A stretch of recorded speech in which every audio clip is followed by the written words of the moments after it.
नमस्कार दोस्तों, हमारे YouTube चैनल में आपका स्वागत है। आज हम आपके लिए श्री विष्णु पुराण के तीसरे अंश का नवा अध्याय लाए हैं, जहां हम बात करने वाले हैं ब्रह्मचर्य आदि आश्रमों की। तो भगवान विष्णु का नाम लेकर चलिए शुरू करते हैं इस अध्याय को। औरव बोले, बालक को चाहिए कि उपनयन संस्कार के अनंतर वेद अध्ययन में तत्पर होकर ब्रह्मचर्य का अवलंबन कर सावधान पूर्वक गुरु गृह में निवास करे। वहाँ रहकर उसे शौच और आचार व्रत का पालन करते हुए गुरु की सेवा करनी चाहिए तथा व्रत आदि का आचरण करते हुए स्थिर बुद्धि से वेदों का अध्ययन करना चाहिए। प्रातःकाल और सायंकाल दोनों संध्याओं में एकाग्र होकर सूर्य और अग्नि की उपासना करे तथा गुरु का भी अभिवंदन करे। गुरु के खड़े होने पर खड़ा हो जाए, चलने पर पीछे पीछे चलने लगे, बैठ जाने पर नीचे बैठ जाए। इस प्रकार कभी गुरु के विरुद्ध कोई आचरण ना करे। गुरु जी के कहने पर ही उनके सामने बैठ एकाग्र चित्त से वेदों का अध्ययन करे और उनकी आज्ञा होने पर ही भिक्षा अन्न भोजन करे। जल में प्रथम आचार्य के स्नान कर चुकने पर फिर स्वयं स्नान करे तथा प्रतिदिन प्रातःकाल गुरु जी के लिए समिधा, जल, कुश और पुष्प आदि लाकर जुटाए।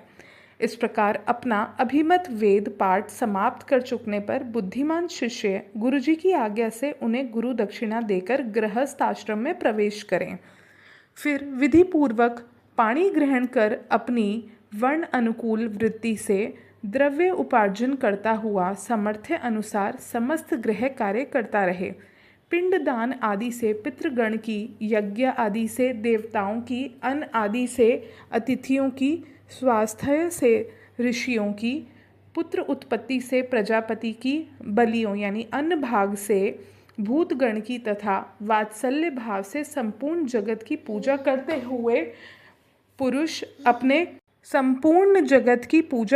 हुए पुरुष अपने कर्मों द्वारा मिले हुए उत्तम उत्तम लोकों को प्राप्त कर लेता है।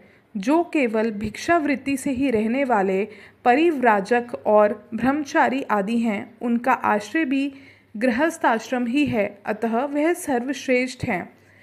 विप्रगण वेद अध्ययन, तीर्थ स्थान और देश दर्शन के लिए पृथ्वी पर्यटन किया करते थे।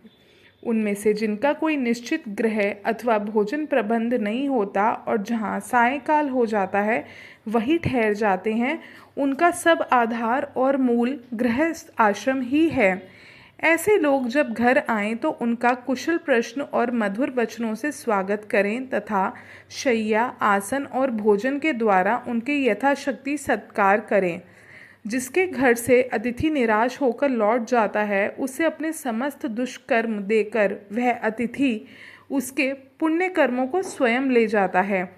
गृहस्थ के लिए अतिथि के प्रति अपमान, अहंकार और दंभ का आचरण करना, उसे देकर पछताना, उस पर प्रहार करना अथवा उससे कटु भाषण करना उचित नहीं होता है। इस प्रकार जो गृहस्थ अपने परम धर्म का पूर्णतः पालन करता है, वह समस्त बंधन से मुक्त होकर अत्युत्तम लोकों को प्राप्त कर लेता है। इस प्रकार गृहस्थ उचित कार्य करते करते जिसकी अवस्था ढल गई हो, उस गृहस्थ को उचित है कि स्त्री को पुत्रों को प्रति सौंपकर अथवा अपने साथ लेकर वन को चला जाए। वहाँ पत्र, मूल, फल आदि का आहार करता हुआ लोम, दाढ़ी, मूछ और जटाओं को धारण कर पृथ्वी पर शयन करे और मुनिवृत्ति का अवलंबन कर सब प्रकार की अतिथि की सेवा करे। उसे चर्म, काश और कुशाओं से अपना बिछौना और ओढ़ने का वस्त्र बनाना चाहिए।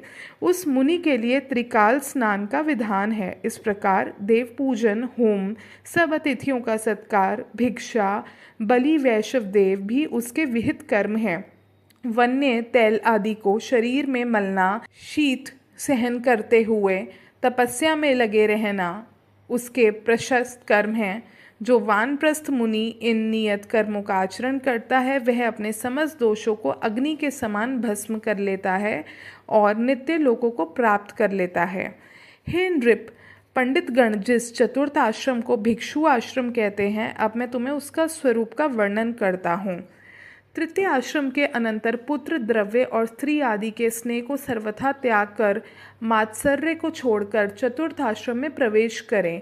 भिक्षु को उचित है कि अर्थ, धर्म और काम रूप त्रिवर्ग संबंधी समस्त कर्मों को छोड़ दे, शत्रु मित्र आदि में समान भाव रखे और सभी जीवों का सहृद हो, निरंतर समाहित रहकर जरायुज, अंडज और स्वेदज आदि समस्त जीवों से मन, वाणी अथवा कर्म द्वारा कभी द्रोह न करे तथा सब प्रकार की आसक्तियों का त्याग करे। ग्राम में 1 रात और पुर में 5 रात्रि तक रहे तथा इतने दिन भी सो इस प्रकार रहे जिससे किसी को प्रेम अथवा द्वेष ना हो। जिस समय घरों में अग्नि शांत हो जाए और लोग भोजन कर चुकें, उस समय प्राण रक्षा के लिए उत्तम वर्णों में भिक्षा के लिए जाए। परिव्राजक को चाहिए कि काम, क्रोध तथा दर्प, लोभ, मोह आदि समस्त दुर्गुणों को छोड़कर ममता शून्य होकर रहे। जो मुनि समस्त प्राणियों को अभय दान देकर विचरता है, उसको किसी भी प्रकार से कोई भी भय नहीं होता। जो ब्राह्मण चतुर्थ आश्रम में अपने शरीर में स्थित प्राण आदि सहित जठराग्नि से उद्देश्य से अपने मुख में भिक्षान रूप हवि से हवन करता है, वह ऐसा अग्निहोत्र करके अग्निहोत्रियों के लोकों को प्राप्त हो जाता है। जो ब्राह्मण ब्रह्मा से भिन्न भी मिथ्या है, संपूर्ण जगत भगवान का ही संकल्प है, ऐसी बुद्धि योग से युक्त होकर यथाविधि आचरण करता हुआ इस मोक्ष आश्रम की पवित्रता और सुखपूर्वक आचरण करता है, वह निरंधन अग्नि के समान शांत होता है और अंत में ब्रह्मलोक को प्राप्त होता है। इस प्रकार श्री विष्णु पुराण के तीसरे अंश का 9वां अध्याय समाप्त होता है। 10वें अध्याय में हम जातकर्म, नामकरण और विवाह संस्कार की विधि का वर्णन करेंगे। आशा करते हैं आपको हमारी वीडियो को सुनने के बाद ज़रूर कुछ नया पता चला होगा, आपके ज्ञान में वृद्धि हुई होगी। हमारी वीडियो को ज़रूर लाइक करें, साथ ही चैनल को भी सब्सक्राइब करें। धन्यवाद।